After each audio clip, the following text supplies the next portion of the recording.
You go pain una say they give me this cap. All of una will now they use Ben's cap. They oppress Toyota people. Una don't die.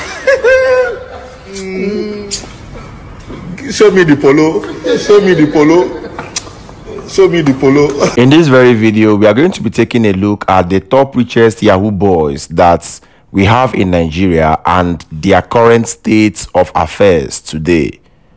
We all know that Yahoo, popularly known as internet scam, is something that the youths of Nigeria has given themselves into. Anything fraud, anything scamming cannot last. In this very video, I'm going to show you the state of Yahoo boys when they were living in affluence and their current state of affairs now. Many of them not even there again. Many of them are languishing in a place where they will spend years. Many of them will even be deported back to Nigeria with little or nothing in their bank accounts. If you are new to my channel, kindly subscribe and turn on your notification bell icon. Now guys, the first person we have on our list is Old Taker. So you dey post back up, yeah? You take Bitcoin. And you dey hack account. Squad. Leave the Now rest you don't for God. confirm it. Don't take a see la fingers. Me take Bloody. don't take a blow. Blow la fingers. Bell yo. You want look bell yo? Take a bell yo. Squad. Una don't get the new update for the back up. You never get that. Squad. May go dey ask Singapore.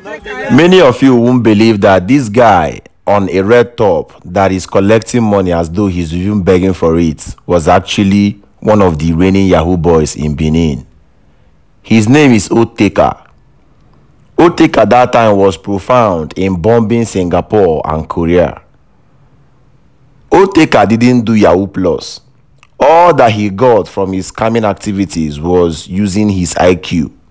This guy was intelligent above the normal.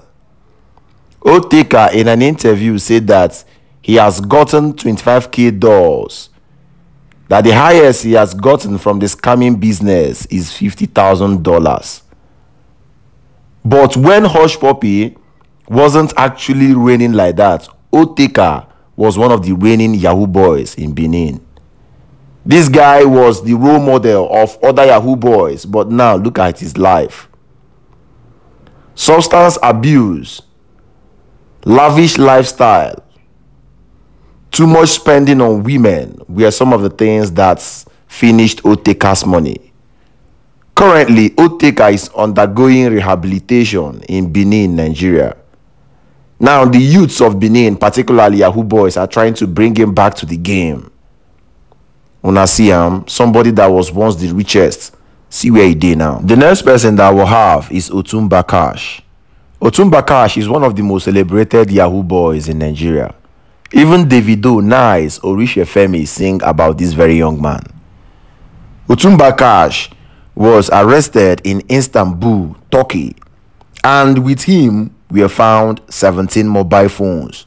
What in person they do with 17 mobile phones?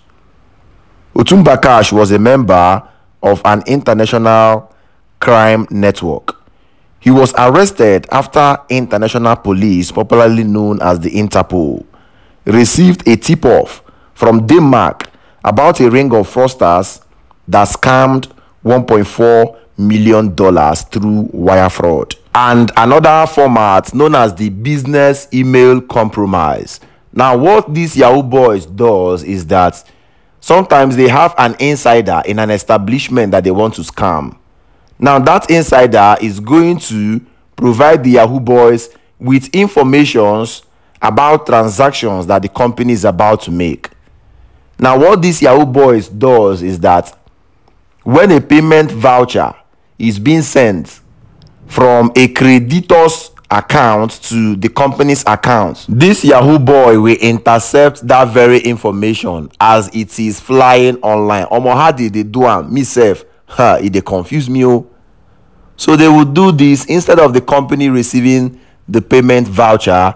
These Yahoo boys will divert that very information. Currently, guys, Otumba Cash is serving jail sentence, and all the money that he scammed from people has been seized by Interpol and other enforcement agencies. Guys, the next person we have is Invictus Obi.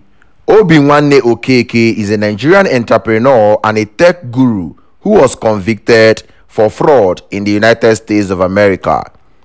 Invictus Obi is a globally renowned businessman who had investments in oil and gas, agriculture, private equity, alternative business, telecommunication, and real estate. His company, the Invictus Group, operates in Nigeria, South Africa, and Zambia. He has a master's degree in international business and counter-terrorism from Monash University in Australia. Invictus Obi is a role model to many African students alongside teens and youths that are aspiring to make it in the world. But his luck ran out when he was arrested on the 6th of August 2019 for computer fraud and wire fraud. Now, his arrest was concluded after a 13-month investigation by the FBI. Invictus Obi is currently serving 11 years in prison. The next person we'll have is Woodbury. Woodbury, whose real name is Olalekan Jacob Ponle, was born on the 25th of May. Woodbury has an estimated net worth of 78 million US dollars. That's roughly 85 billion naira. Woodbury is the best friend of Raymond Abbas, popularly known as Hushpuppi. Woodbury was known for oppressing the youths of Nigeria by posting exotic cars, exotic shopping sprees, his house in Dubai and Malaysia, his expensive watches and expensive lifestyle on Instagram. His last post on Instagram was where he bought his mom a car that is worth 115 million naira. Woodbury is currently in the FBI custody and he's going to be deported to Nigeria after serving his jail term.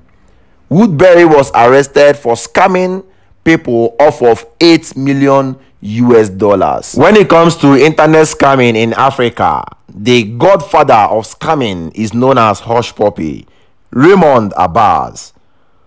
Hushpuppi was once selling clothes in Lagos, Nigeria. And from selling clothes, he started doing internet fraud. He relocated to Malaysia initially, but the hustle was paying him as little as $10,000, $15,000, $20,000. But Hushpuppi wanted more from life. Hushpuppi had to collaborate with other scammers from different continents of the world and formed an international ring of fraudsters. Hushpuppi was arrested after an attempt to defraud a company off of 14 million US dollars. After his arrest, Hushpuppi was jailed in the United States of America. He's going to serve 11 years and all his assets was taken away from him.